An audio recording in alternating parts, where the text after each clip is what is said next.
2027 সালের এসএসসি পরীক্ষার্থীরা টেস্টের পর সময় কমছে, এবার জানুয়ারির শুরুতেই কিন্তু তোমাদের 2027 সালের এসএসসি পরীক্ষা অনুষ্ঠিত হবে। অর্থাৎ তোমাদের অনেকেই কিন্তু সন্দেহ ছিল যে আসলে এসএসসি পরীক্ষাটি ঠিক কোন সময় নেওয়া হবে। এই মাত্রই কিন্তু শিক্ষক বাতায়ন থেকে এটি প্রকাশ করা হয়েছে, যেটি সরাসরি কিন্তু সরকারি একটি ওয়েবসাইট। সুতরাং এই নিউজটি কিন্তু 100% ভেরিফাইড।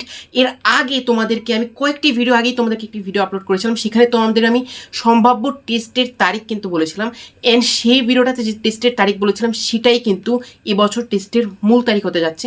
সুতরাং তোমাদেরকে আমি বোঝাতে পারছি যে আমি কিন্তু যেটা সর্বদা চেষ্টা করি তোমাদেরকে সকল নিউজ সবার আগে জানানোর চেষ্টা করি, সেটা কিন্তু এবারও খেটেছে।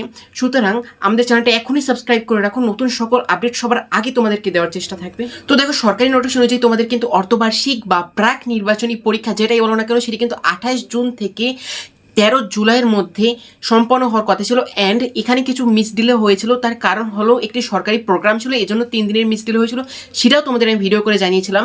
এরপর দেখো তোমাদের নির্বাচনী পরীক্ষা কিন্তু সে অনুযায়ী আমি 28 অক্টোবর এর আগের ভিডিওতে বলেছিলাম, অ্যান্ড সেটাই কিন্তু হতে যাচ্ছে। অ্যান্ড 10 নভেম্বর পর্যন্ত কিন্তু এই পরীক্ষাটা সম্পন্ন হবে।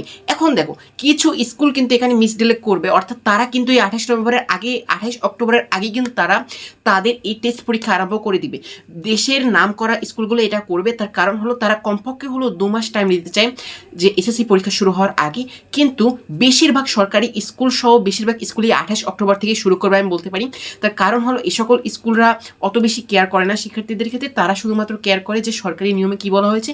সো তারা কিন্তু অত আগে শুরু করবে না। অ্যান্ড দেখো, তোমাদের যেটি বলছি সেটি কিন্তু তোমাদের পরীক্ষা যখন হবে তখন কিন্তু আর বার্ষিক পরীক্ষা চলবে না। সুতরাং তোমাদের পরীক্ষা কিন্তু শুধু তোমাদেরই পরীক্ষা হবে, আর কারো কিন্তু তখন পরীক্ষা হবে না।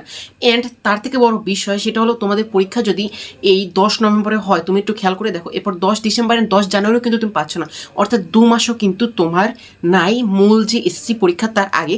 সুতরাং তোমাকে যা করার এই টেস্ট পরীক্ষার আগেই কিন্তু করতে হবে। অ্যান্ড তুমি যদি দেখো 28 অক্টোবরে কিন্তু মেনলি তোমাদের যদি পরীক্ষা মার্চে হতো এপ্রিলে হতো, এই 28 অক্টোবর থেকেই হওয়ার কথা ছিল। জাস্ট তোমাদের যে সমস্যাটা হয়েছে সেটা কিন্তু তোমাদের যে এসএসসি পরীক্ষা তার আগে আরও 1-1.5 মাস অতিরিক্ত সময় পাওয়ার কথা ছিল, সেটা কিন্তু এবার সরকার দিচ্ছে না।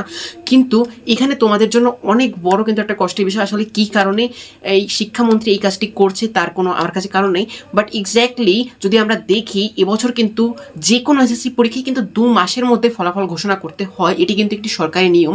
সেখানে কিন্তু এবছর প্রায় 3 মাসের মতো সময় লেগে গিয়েছে, আর 10 দিন হলেই কিন্তু 3 মাস হয়ে যেত। সো তারা যে এই সেশন জটের কথা বলছে, অর্থাৎ তাদের প্রধান যে তারা যে জিনিসটাকে দেখাচ্ছে যে তোমাদের পরীক্ষা তো তাড়াতাড়ি নেওয়া কেন হচ্ছে, তারা কিন্তু সেশন জট দেখাচ্ছে যে পরবর্তী যারা পরীক্ষা দিবে তারা যেন এরকমই আগে দিতে পারে। এখন একটু খেয়াল করে দেখো, তোমাদের ক্ষেত্রেও কিন্তু এইভাবে 2-3 মাসে সময় নেবে, তাহলে তারা এক্স্যাক্টলি এআই এর যুগে এসে এখনও তাদের 2 থেকে 3 মাস সময় লাগতেছে শুধুমাত্র খাতা দেখতে। সেক্ষেত্রে তোমাদের এই যৌক্তিকতা কিন্তু সেশন জট কখনোই কমাতে পারবে না। অর্থাৎ তাদের এই পরীক্ষা 2-3 মাস লাগলে কিন্তু সেই কিন্তু সেশন জট থেকে যাবে, অর্থাৎ তোমাদের পরীক্ষার পরও কিন্তু অনেক দেরিতেই তোমাদের ফলাফল প্রকাশ করবে। সুতরাং সেশন জট এটি কিন্তু একটা ফাও একটি কারণ, এটি আসলেই কোনো কারণ না, এটা কিন্তু বোঝাই যাচ্ছে পিছনে অবশ্যই অন্য কিছু আছে। সো যাই হোক, তোমাদেরকে পরে সকল আপডেট এভাবেই দিতে থাকবো। চ্যানেলটা সাবস্ক্রাইব করে রাখো, অ্যান্ড ভিডিওটা লাইক করো, অ্যান্ড কমেন্টে তোমার যে কোনো প্রশ্ন জানাতে পারো।